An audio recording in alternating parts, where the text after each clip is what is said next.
Mabuhay po tayong lahat. Ako po ay si Arnel Salvacion Cruz at ako po ay isang manunulat, historiador at saka po theologian. At ako po ay nagtapos ng Bachelor's of Arts in Theology. Nagtapos din po ako ng Bachelor of Theology, magkahiwalay po yon. Yung pong Bachelor of Arts ay merong secular subjects, samantalang yung Bachelors of Theology ay walang secular subjects, purong theology lamang po yon. At nagtapos din po ako ng aking basic Bible course. So, ibig sabihin, ako po ay merong tatlong natapos na kaalaman patungkol po sa teolohiya.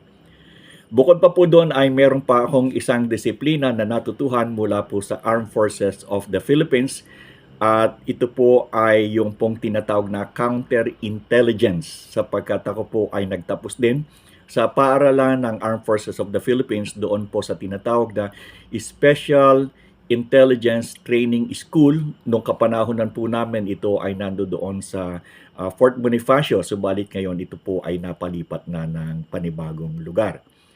Dahilan sa dalawang disiplinang ito, sa intelligence at saka sa theology, ay pareho ko po itong nagamit upang makakuha ako ng maraming informasyon sa mga bagay na ninanais ko at ito nga po yung particular sa kasaysayan ng Kristyanismo. Ano ba talaga ang nangyari sa Kristyanismo?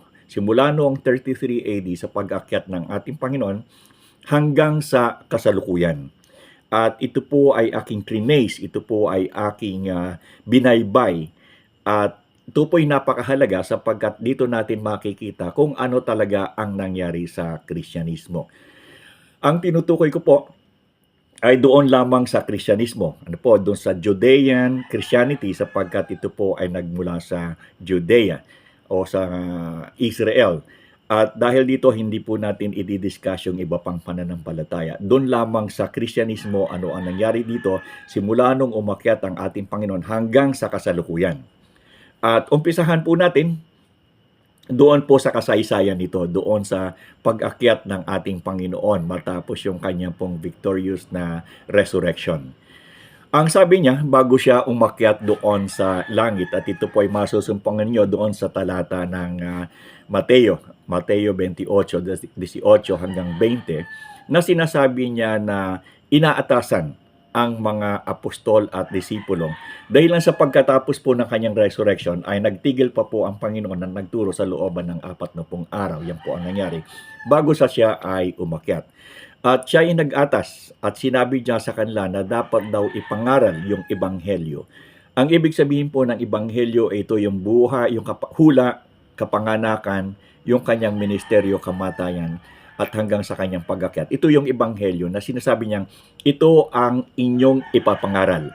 Tatandaan po natin, ang ipapangaral ay ang Christian, ang ipapangaral ay ang ebanghelyo. Yung buhay niya, wala ng iba. Yun lamang ebanghelyo ang iniatas ng ating Panginoon. Bukod sa ebanghelyo na itinuturo sa Kristyanismo, ito po ay hindi na kasali at ito po ay paglabag na doon sa bilin. At alam po natin marami ang mga tao ngayon na nagtuturo ng labas doon sa bilin ng ating Panginoon na ebanghelyo. Pagkatapos po nito, na siya ay umakyat, ay nangaral na yung kanyang mga apostol at mga disipulo at meron pong dalawang grupo. Tatandaan po natin, mga Hudyo muna itong mga taong ito sapagkat mga Hudyo yung disipulo at saka yung kanyang mga apostol. At sila ay nangaral doon sa kanilang kapwa mga Hudyo. Yung dalawang grupo, nagkaroon ng dalawang grupo dito sa mga apostol na ito at mga disipulo. Yung pong tinatawag na Nazareno at saka po yung tinatawag na the way o ang daan. Ito po yung mga Hudyo na mga mangangaral o tagapagturo. Doon po sa grupo ng Nazarene o mga Nazarites o Nazareno, ito po ay pinamunuan ni Apostol Pedro kasama po si Santiago. Sila yung namuno sa simbahang ito. At ang kaibahan nito ay sila'y nagtuturo ng ebanghelyo, subalit isinasama nila ang Torah, yung katuruan na mayroong 10 utos ng ating Panginoon. Samantalang doon sa kabilang parte naman, ang nangaral ay si Apostol Pablo na the way, yung kanilang grupo, na ang kanilang ipinapangaral ay sa pamamagitan lamang ng pananampalataya sa pamamagitan ng Panginoong Yesus o Yeshua ang nagdadala ng kaligtasan sa pamamagitan ng kanyang biyaya. So ibig sabihin, doon pa lamang sa unang pagtuturo ng Ebanghelyo ay meron ng dalawang kaisipan, yung Nazarene at saka yung The Way. At habang tumatagal ang panahon, tumakbo ngayon tayo dito sa 40, pagdating na natin ng 40 AD, ang grupo ni Apostol Pablo ay pumunta doon sa Antioquia at doon sila nangaral. At doon sa kanilang pangangaral sa Antioquia, dahilan sa ang mga nandoon sa Antioquia ay mga hintil, karamihan ay mga hintil, at hindi sila nagsasalita ng salitang Hebreo, ang kanilang ginagamit na salita ay koine, Greek. At para sa kanila, ang katuruang ito ay tungkol sa Kristo o Mesiyas o tagapagligtas, kung kaya't ang kauna-unahang mananampalataya labas sa mga Hudyo at dito sa mga hintil ay tinawag na Kristiyano.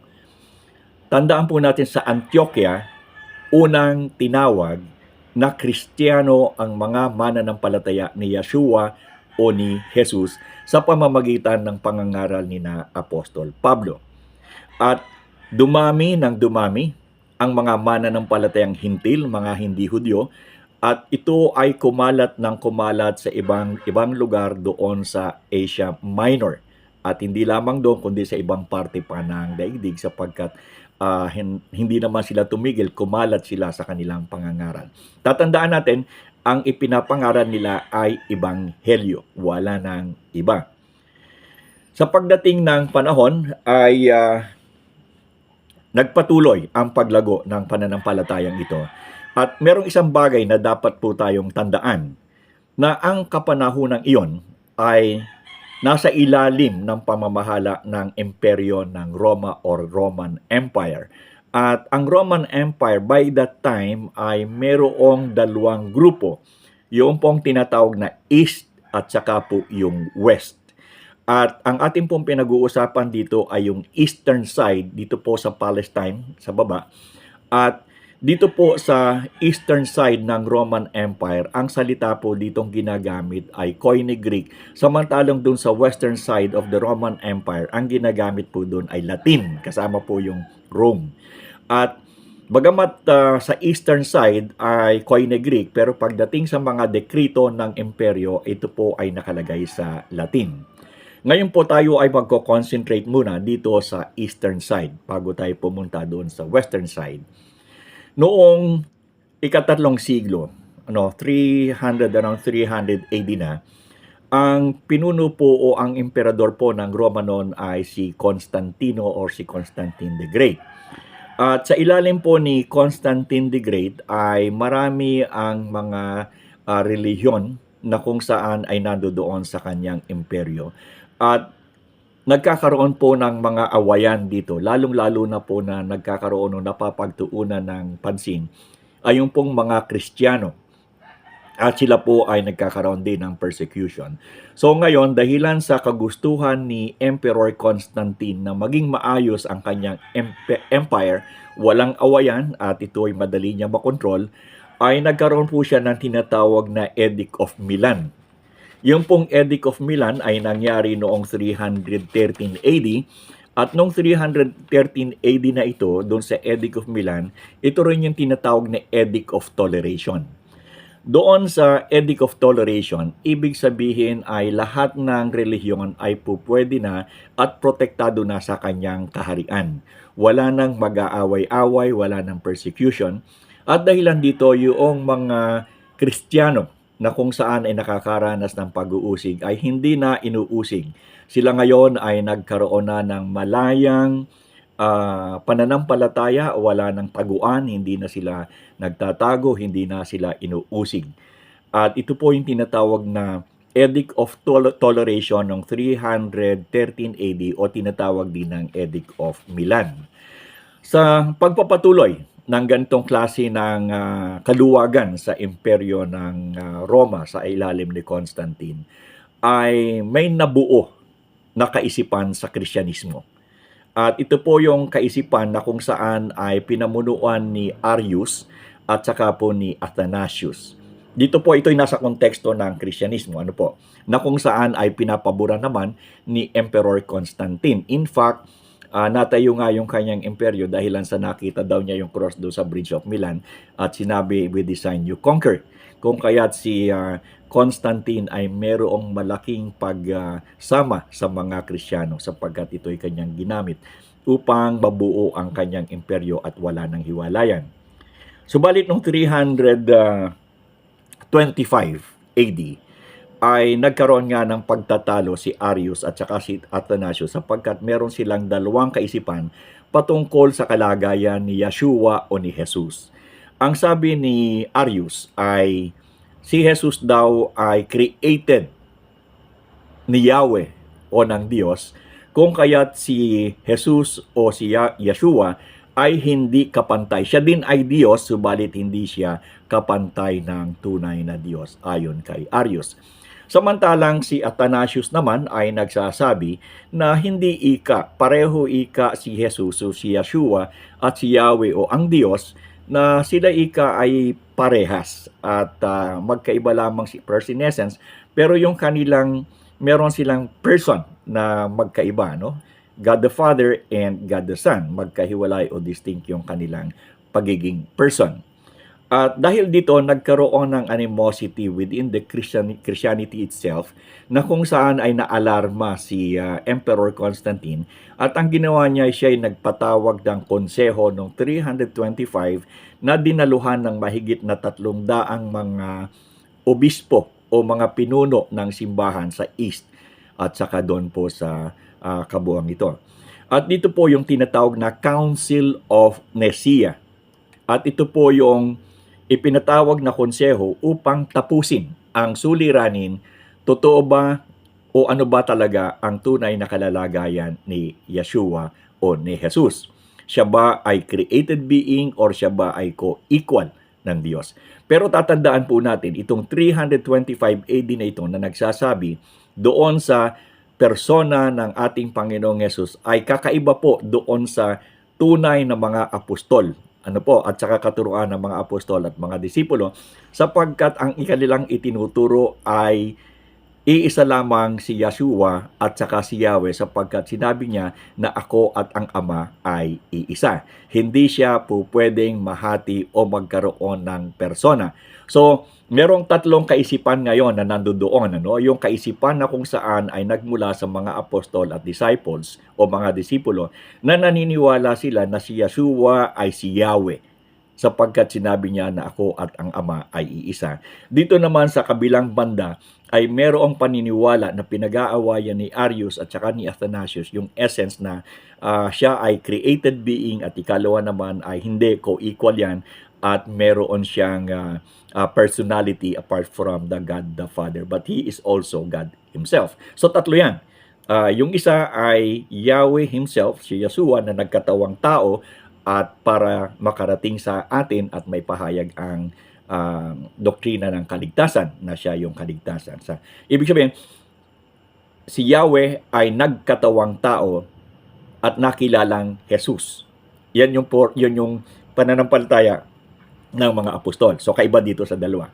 Anyway, dahilan dito sa pagtatalong ito at the end of the day, ang kinampihan ni Athanasius ay kinampihan ni Emperor Constantine ay si Athanasius.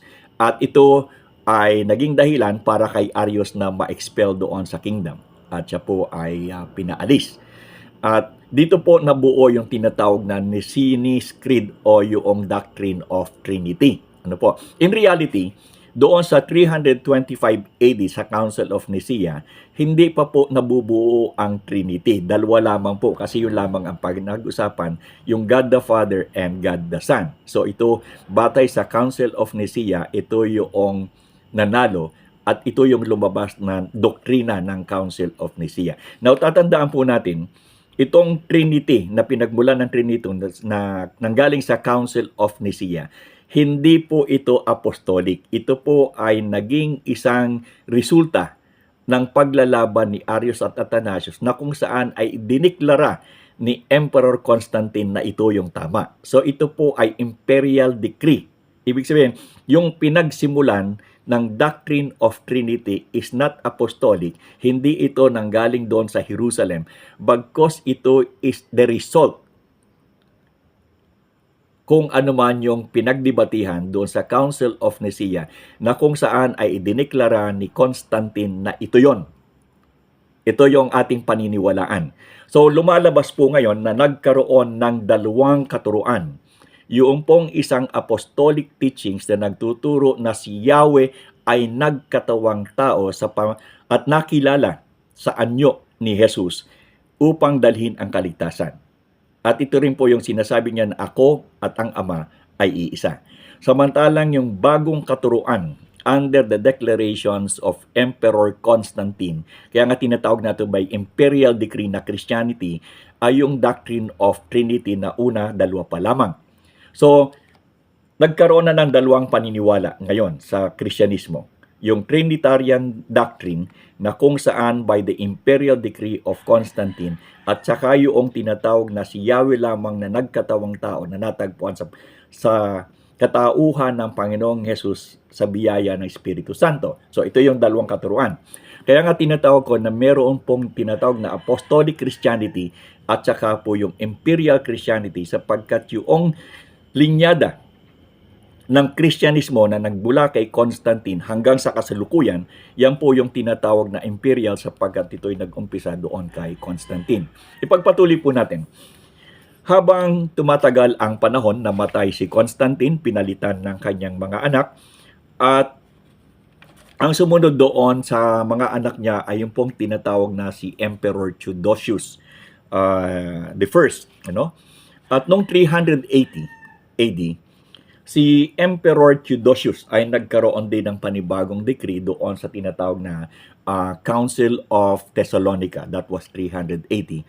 Dati-rati kasi doon sa pamumuno ni Emperor Constantine ay merong freedom ang lahat sapagkat ito nga ay yung sa Edict of Milan or Edict of Toleration.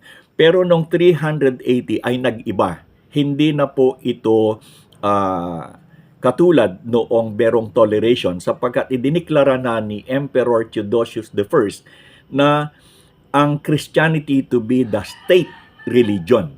Ibig sabihin, ito na yung relihiyon ng imperyo ng Roma. Now remember, it is the Roman Empire. So, dahilan sa idiniklara ni Emperor Theodosius na Christianity to be the state religion, yung lahat ng relihiyon na nandoon sa kanyang kaharian ay dapat sumama doon sa relihiyong Kristyanismo because lahat ng relihiyong yan ay pinagsama-sama niya under the banner of Christianity as the state religion. At dahilan sa pinagsama-sama niya ang lahat ng mga relihiyon sa kanyang estado, ito ay tinawag na universal religion o Catholic religion, na ang ibig sabihin ng Catholic ay universal dahil pinagsama-sama nga lahat in the banner of Christianity.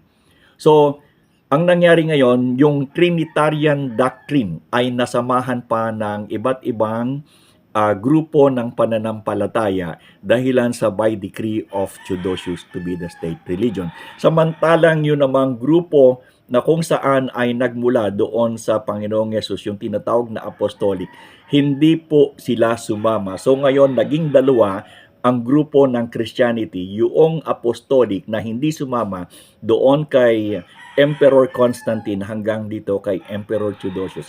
Sila po ay yung mga tinatawag na napahiwalay. Kaya mapapansin nyo during the time ng Roman Empire, yung mga Kristiyano po ay pinapakain sa leon, sinisilaban at inuusig. Ito po yung mga apostolic. Samantalang yung mga imperial Christian, sila po ay nananatili. Pero inuusig yung mga apostolic dahil ayaw nilang sumama dito sa mga imperial Christianity. At gusto nilang ipanatili yung sabihin nating katuruan ng Panginoong Yesus na hindi adulterated. Hindi po nahaluan. At yung po simula noon hanggang ngayon ay nananatili. At yung po yung ating susunsunin. Now, dumako po tayo doon sa state religion. Doon sa imperial. Dahilan sa ito po ay idiniklara ni Emperor Theodosius, yung lahat ng relihiyon ay magkaisa under the banner of the imperial Christianity. Meron pong 4 na relihiyon na napasama doon. babaybayin natin. Una, yung pong relihiyon ng Babylonia na kung saan ay tinatawag na Dagonism. Ito pong Dagonism ay isang paniniwala na ang kanilang Panginoon ay si Dagon, na ang hitsura po nito ay kalahating ang taas ay kalahati isda at ang ibaba ay kalahati ay tao. At yung kanila pong mga pari ay meron pong sombrero ng isda, ulo ng isda bilang pagpapakilala na sila ay pari ng Dagonism. Ito po yung parang isda, yung ulo ng isda. At ngayon po ito'y makikita nyo na sinusuot ng mga kardinal at na maging papa sa Roma. Ikalawa po sa Dagonism ng Babylon ay yung pong tinatawag na Mitraismo o Mitraism ng Persia, sapagkat ang Roma po, tandaan nyo, sinakop po niya ang Babylon, sinakop niya ang Persia, sinakop niya po ang Greece. So ito po ay tatlong kaharian na sinakop ng Roma na merong kanya-kanyang relihiyon. So dumako tayo sa relihiyon ng Persia, ngayon ay Iran, yung pong Babylon, ngayon ay Iraq yun. Doon po sa Persian religion, sa Mitraism, naniniwala po sila na ang kapanganakan ng kanilang Panginoon na si Mitra ay December 25. Yan po yung kanyang kapanganakan. At bukod pa po doon sa Dagonism, Mitraism, ay meron po tayong tinatawag na Pantheon religion naman ng mga Griego, na ang mga Griego ay naniniwala na maraming Diyos na ang pinuno nito ay si Diyos. At ito rin po ay mapapansin ninyo sapagkat doong Roman Empire, Greek Empire, sila po ay maraming mga estatwa para sa kanila pong mga Diyos-Diyosan. At ito po ngayon nung huli ay pinangalanan ng mga santo dahil ito po ay napakamahalaga, itong mga rebultong ito. Kaya ito po ay walang presyo at para ito ay mapanatili, sa halip na pangalan noong Pantheon God, pinalitan ito ng pangalan ng mga apostol upang ito ay mapanatili. Hanggang ngayon ay nananatili ito at nadagdagan pa dahil nga sa Pantheon deity ng Greek Empire. Now, yung ikaapat, yung religion ng Roman Empire, ay hindi po talaga Christianity. Ang kanila pong religion ay tinatawag na Sol Invictus or Unconquerable Sun. Naniniwala sila na yung araw ang unconquerable. So meron pong apat na relihiyon na ito. Relihiyon ng Babylon, relihiyon ng Persia, relihiyon ng Greece, at yung pong Sol Invictus, all into one sa ilalim po ng Christianity. So ibig sabihin ang Christianity ngayon ay hindi na yung katulad ng Christianity na itinuturo ng ating Panginoon na siya yung ebanghelyo, na siya yung tagapagligtas, sapagkat under the state religion, nahalo na po yung apat, ikalima ay yung Kristyanismo. So Christianity is no longer a apostolic Christianity but it became an imperial Christianity dahil lang sa nag-halo-halo na yung mga reliyon ng iba't ibang bansa na kung saan ay na-conquer ng Roman Empire. Ang tawag po dito ay syncretism o syncretismo. Ang syncretismo ay yung pong pag-aari mo ng iba-ibang reliyon at ginagawa mong isa at ito na yung tunay. So ito na yung naging syncretism. That is why we can call na yung imperial Christianity is a syncretized Christianity under sa pamumuno ni Emperor Theodosius. Okay. So nagpatuloy po yan. So alongside yung apostolic Christianity, hindi yan sumasama dito sa imperial Christianity at sila ay sabay, though yung pong mga apostolic Christianity ay inu-oppress o inuusig, persecuted ng mga imperial Christianity because ayaw nilang sumama. Pagdating ng panahon, ang Roman Empire ay bumagsak around 467 yata, or basta nandun po sa late ng time nito, around 467. Ang huling-huli po dito yung tinatawag na mga Barracks Emperor. At ito po ay hanggang nalupig at ito po ay nawala. Actually, hindi po tinalo. Tatandaan nyo, walang tumalo sa Roman Empire but ang Roman Empire just fade away. At dahilan sa pagkawala na ng mga emperor, ang Roman Empire ay nagkaroon ngayon ng vacuum. Wala ni silang mga pinuno. Dito po nag-step in yung mga bishop ng syncretized Christianity.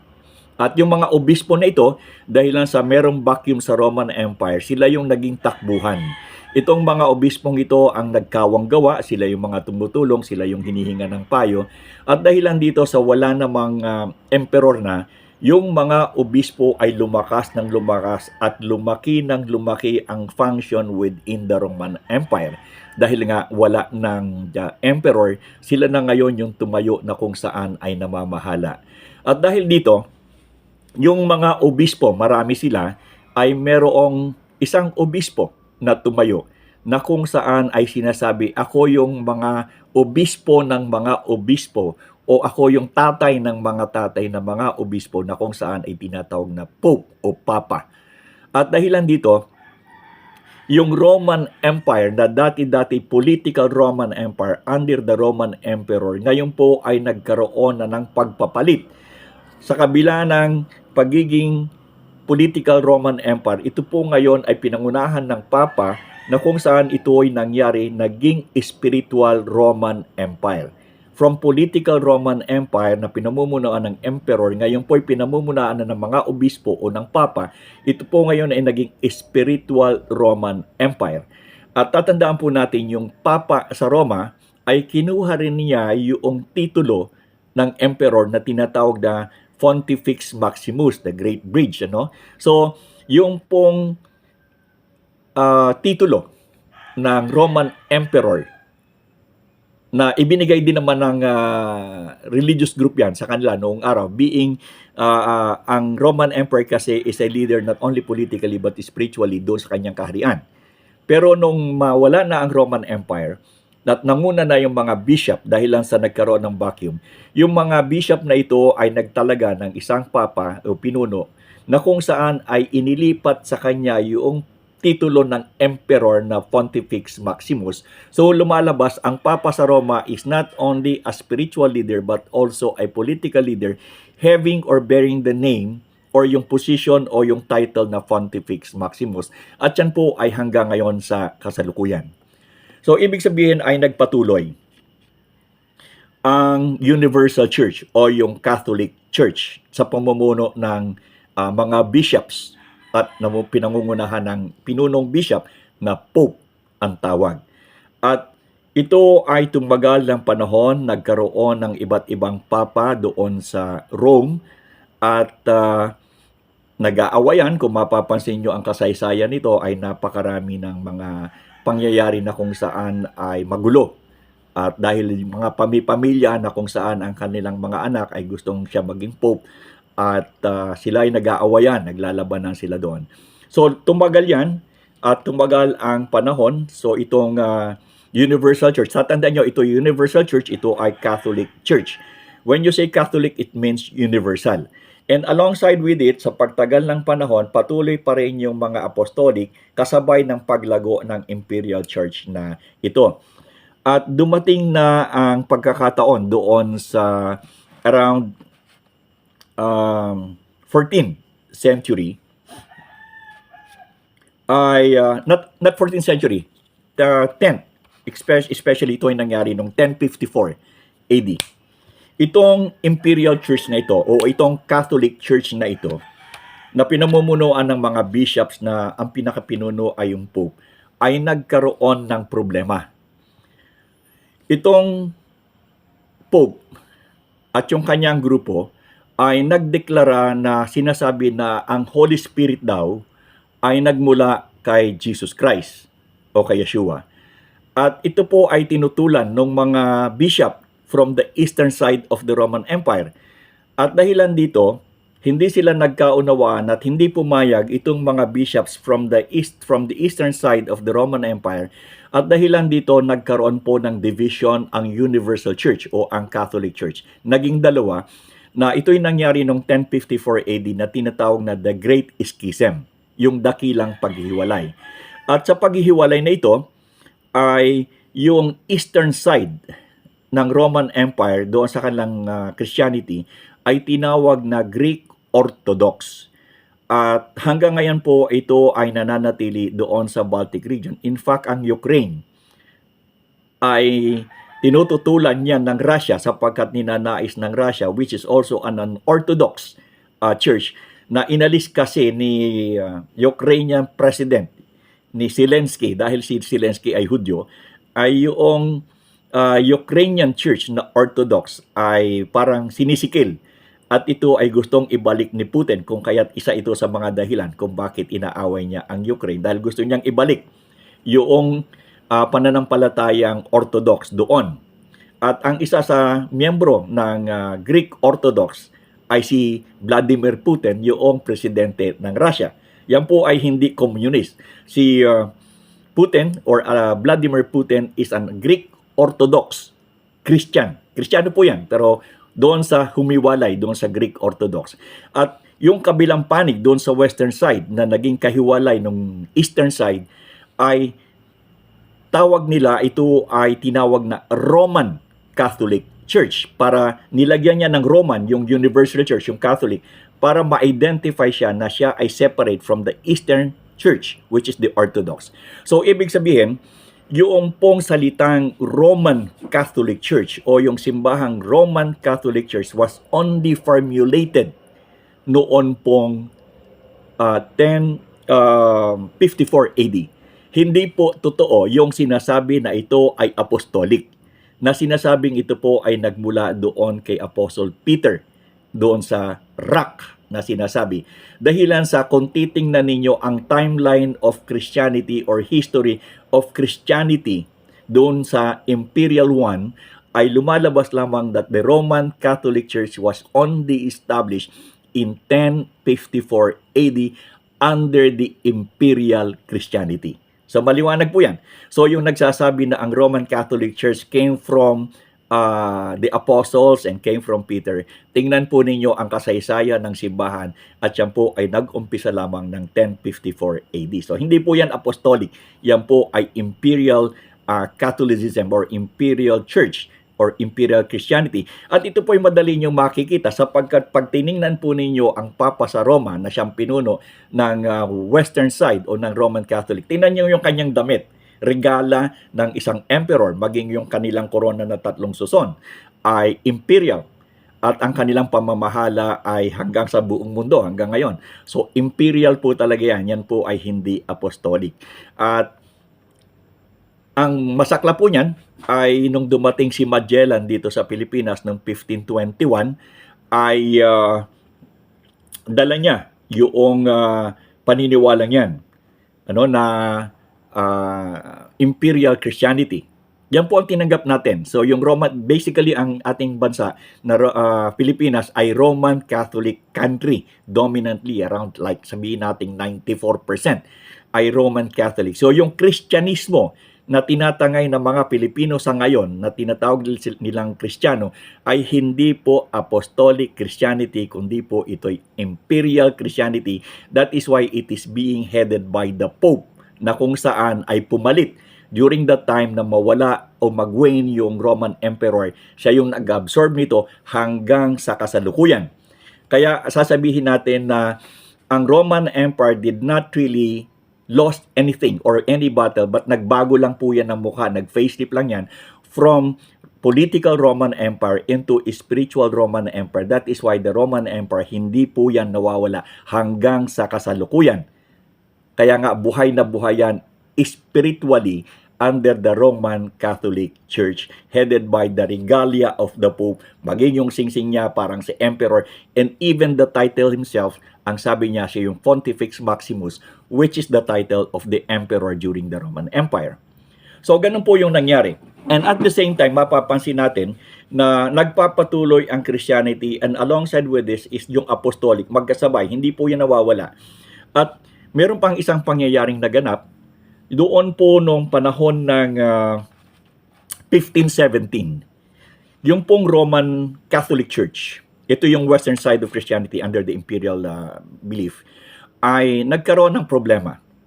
Yung po sa isa sa kanilang mga pinuno ng pangangaral, si Martin Luther, isang monk yan ng Roman Catholic, ay nagkaroon ng pagtatanong doon sa Pope sa nangyayari sa simbahan. Lalong-lalo na doon po sa doktrina ng purgatorio na kung saan ay pinalalawig ni John Tetzel. At nagdebate sila ni Martin Luther tungkol doon sa purgatorio. Na ang sinasabi kasi sa purgatorio ni Tetzel, meron siyang kahon na ang sabi ni Tetzel, kapag daw naghulog ng pera doon sa buso na yun, pag tumama daw yung pera doon sa sahig ng kahon at tumunog ito, automatic daw yung kaluluwa noong tao nang gusto niyang umakyat sa langit, automatically pumupunta ito sa langit. Parang ibig sabihin, kinakailangan mong bayaran yung kaluluwa ng iyong mahal sa buhay para pumunta sa langit dahil sila ay nandoon sa purgatorio, yung the doctrine of purgatory. At ito po ay inayawan ng isa sa kanilang mga miyembro o tagapangaral na Martin Luther. At ang ginawa ni Martin Luther ay gumawa po siya ng 95 na tanong, 95 tanong, at ito ay pinadala niya doon sa Papa at ninanais niyang magkaroon sila ng pag-uusap patungkol dito. Subalit sa halip na ito ay tanggapin ng Papa sa Roma, siya po ay in-excommunicate doon sa simbahan. At ang ginawa ni Martin Luther, yung 95 thesis na yon, ipinako niya doon sa pintuan ng simbahan. At yung pagkakataon na yon ay naimbento naman po yung tinatawag na printing press. At yung pong 95 thesis na ito, ni Martin Luther ay naimprinta. At dahilan sa ito'y naimprinta, ito po'y mabilis na kumalat sa Europa at ito po naman ay tinanggap ng mga maraming Europeans na naniwala sila sa sinasabi ni Martin Luther na mayroong kamali ang nagaganap doon sa simbahan ng Roman Catholic. And at the same time, itong si Martin Luther ay isinalin niya yung Biblia from Latin papunta doon sa lengguwahe ng tao, ng German, kaya nagkaroon ng German Bible. At lalong lumaganap yung tinatawag na Reformation period. Yung Reformation period ay ibig sabihin ay pagtatanong doon sa katuruan ng simbahang Romano-Katoliko sapagkat sinabi ni Martin Luther na teka muna, hindi yata kaparehas ng nakalagay sa Biblia yung itinuturo ng Papa sa Roma o ng Roman Catholic Church. At dahil dito ay nag-create siya ng tinatawag na five solas. Ano po, yung paniniwala ni Martin Luther. At sinamahan pa rin siya naman ni John Calvin na siya naman nag-formulate noong tinatawag na TULIP o TULIP na paniniwala. At ito po yung naging basihan ng mga taong humiwalay doon sa Roman Catholic Church. At dahilan dito sa kanilang paghiwalay ay binansagan sila ng Pope na Protestante dahilan sa sila ay sumasalungat sa katuruan ng Roman Catholic Church. At ito ay lumaganap yung katuruan ni Martin Luther at ni John Calvin na kung saan ay tinatawag na Protestante hanggang sa kasalukuyan. Ngayon, ito po ang nangyari. Bagamat ang mga Protestante na ito ay nakalaya na doon sa katuruan ng Roman Catholic Church na ang salvation is by faith and good works. Ito po yung stand ng Roman Catholic. Ang turo ni Martin Luther, hindi dapat samahan ng good works ang pananampalataya sapagkat tinapos na ni Yeshua ang kaligtasan doon sa krus nung siya'y namatay. Kaya kinakailangan mo manampalataya lamang. So meron pong dalawang kaisipan ngayon, yung pong pananampalataya lamang at saka po yung pananampalataya at gawa ng Imperial Christianity. At pagkatapos tatandaan natin yung Apostolic Christianity, nagpapatuloy ito parallel, alongside tumatakbo ito. Pero naging pareho na sapagkat ang paniniwala ng mga Apostolic Christianity is faith alone, walang kasamang good works, ang pamaraan ng kaligtasan, na kung saan ay naging kapareho rin naman ng katuruan ni Martin Luther sa pamumuno ni Martin Luther at John Calvin, yung mga Protestants. In other words, pagdating sa kaligtasan o soteriology, bumalik si Martin Luther doon sa apostolic, sa paniniwala na ang kaligtasan ay sa pamamagitan lamang ng pananampalataya sa pamamagitan ng Panginoong Hesus. Subalit, ang naging problema ni Martin Luther at saka ni Calvin at ang grupong ito sa kanilang katuruan, hindi sila nakaalis doon sa codified doctrines of Trinity na isang Diyos sa tatlong persona na kung saan naman ay hindi pinaniniwalaan ng mga apostolik dahilan sa ito ay nanggaling lamang by the decree of Constantine during the time of Council of Nicaea in 325 AD. Ibig sabihin, yung Trinity hindi yan apostolic, yan ay imperial. Ngayon, so yung katuruan ng Protestants na naging inabsorb din ng mga evangelical sa kasalukuyan ay ang kanilang sistema ng kaligtasan o soteriology ay apostolic, subalit ang kanilang theology patungkol sa Diyos ay Trinity o Trinitarian. So mistiso pa rin, hindi pa rin sila naka-perfect ng apostolic belief, katulad nitong nanggaling sa linyada along yung parallel na hanggang sa kasalukuyan ay meron pa ring mga mananampalatayang Kristiyano naniniwala hindi sa Trinidad na codified only in 325 AD pagdating sa katatayuan ng Panginoong Yeshua o Jesus, kundi naniniwala sila na si Yeshua at si Yahweh, katulad ng kanyang sinabi, ako at ang Ama ay iisa. So hanggang sa kasalukuyan ay nagkaroon ng faction. Bagamat yung Greek Orthodox na nanatili yan sa kabila. No? Pero dito sa grupo ng West na naging Roman Catholic Church, ang Roman Catholic Church ay nahati at nagkaroon ng Protestant. Yung mga Protestant ay nakakawala doon sa paniniwala ng kaligtasan ng gawa, pananampalataya at gawa, at naging pananampalataya lamang, which is apostolic. Subalit yung kanilang sistema ng theology pagdating sa pagtingin sa Panginoong Yesus ay Trinitarian pa rin, still imperial. So ngayon, lumalabas lamang na mayroong dalawang sistema sa pananampalatayang Kristyanismo. Pwede nating sabihin tatlo gawa ng Protestant. So lumalabas lamang na merong mga apostolic Christians na hindi napahalo o hindi sumama dito sa state religion na ginawa ni Theodosius, na kung saan hanggang sa kasalukuyan ay nagtuturo sapagkat ang sabi ng Panginoon, siya ay kasama hanggang sa end of the age. So ibig sabihin, hindi naputol bagamat nagkaroon ng faction doon sa state religion noong 380 AD, ay hindi naman sumama yung karaniwang, yung tunay na mga mananampalataya ni Yeshua o ni Yahweh. At sinagpatuloy hanggang sa kasalukuyan at hindi nga sila sumama rito.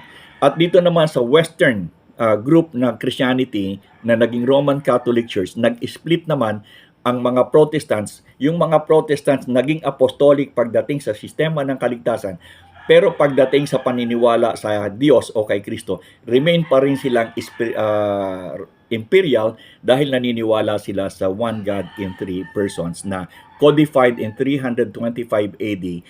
Ginawang sabihin natin na nabuo noong maghiwalay dahilan sa ginawa yung Holy Spirit na nanggaling daw kay Jesus Christ.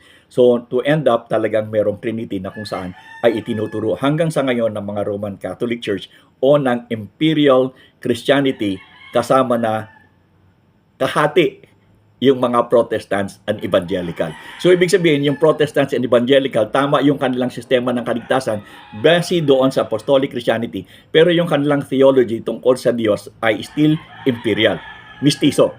So sa kabuuan, kapag ating pinag-aralan, ito yung lalabasan na merong dalawang klase ng Kristyanismo na umiiral, yung Apostolic Christianity at saka yung Imperial Christianity, na kung saan ang Imperial Christianity ay pinamumunuan ng Roman Catholic Church, ng Pope, na makita nyo yung regalia, makita nyo talagang Roman Emperor. That is why Roman Catholic is an Imperial Christianity, it is not apostolic, because ito ay nangyari lamang noong magkaroon ng Great Schism 1054. Doon lamang po nagsimula ang Roman Catholic Church. Huwag tayong maniniwala na nag-umpisa ito, because historically sa timeline, pagbalik-balik rin natin, yan ang lalabas. Sabi nga la, tawasin man natin yan, no? Yan ang lalabas sa tawas, sapagkat ang Roman Catholic is an Imperial Christianity. That is why mapapansin ninyo ang mga Pilipino ngayon na Roman Catholic Church. Tingnan niyo mga ugali. Wala kayong makikita na bihirang-bihira ang meron talagang kasagraduhan ng pag-uugali pagdating sa pananampalataya na apostolic. Hindi eh. Ang kanilang, makita nyo yung nakawan, normal na. Hindi po trabaho yan ng apostolic Christians. Hindi yan itinuro sa Ebanghelyo. Hindi rin yan itinuro ng Panginoong Yeshua o Jesus. Subalit yan ang ginagawa ng mga Kristiyanong Pilipino. Dahil hindi naman sila apostolic. Kristiyano nga sila, pero sila ay Imperial Christianity. Kaya ang behavior nila is just the same as the behavior ng mga Romano nung araw hanggang sa kasalukuyan. Dahil yan ang pinananampalatayanan ng mga Pilipino, mga Imperial Christianity. Kaya ang ugali hanggang doon sa Senate, sa Congress, kahit saan, magnanakaw lahat yan. And yet at the same time, claiming to be Christians. Tama, but not apostolic. Sana po ay nakapagbigay ako ng liwanag, at kung meron kayong mga comment ay welcome po naman. At ang sabi ko nga po, hindi naman como ito yung aking natutuhan, ito yung aking nalaman, ay wala nang iba pang kaisipan. Wala naman po tayong tinatawag na monopoly of knowledge, lalong-lalo na sa pagdating sa reliyon. Bagamat ito po yung aking nakita, ito yung aking na-research, ito yung aking isinulat base sa aking pag-aaral. At maaari naman po yung iba rin naman ay mayroong pag-aaral. Subalit ito po yung nilabasan ng aking pagsusuri, pag-aaral kung ano talaga ang nangyari sa Christianity from the time of ascension hanggang sa present time. Dalawang klase, nagkaroon ng divisions nung nagkaroon ng kay Constantine. Una muna ay Edict of Toleration. After ng Edict of Toleration or nagkaroon ng Council of Nicaea noong 325, naging state religion noong 380 AD by Theodosius I, at nagkaroon noong 1054 ng division, Roman Catholic Church and Greek Orthodox. At the same time, doon sa Roman Catholic, nagkaroon na naman ng division ng 1517 ng Protestants at saka ng Roman Catholic hanggang sa kasalukuyan. So yun lamang po ang gusto kong ipabatid sa inyo ngayon at welcome po kayo sa inyong mga comment. Maraming salamat po.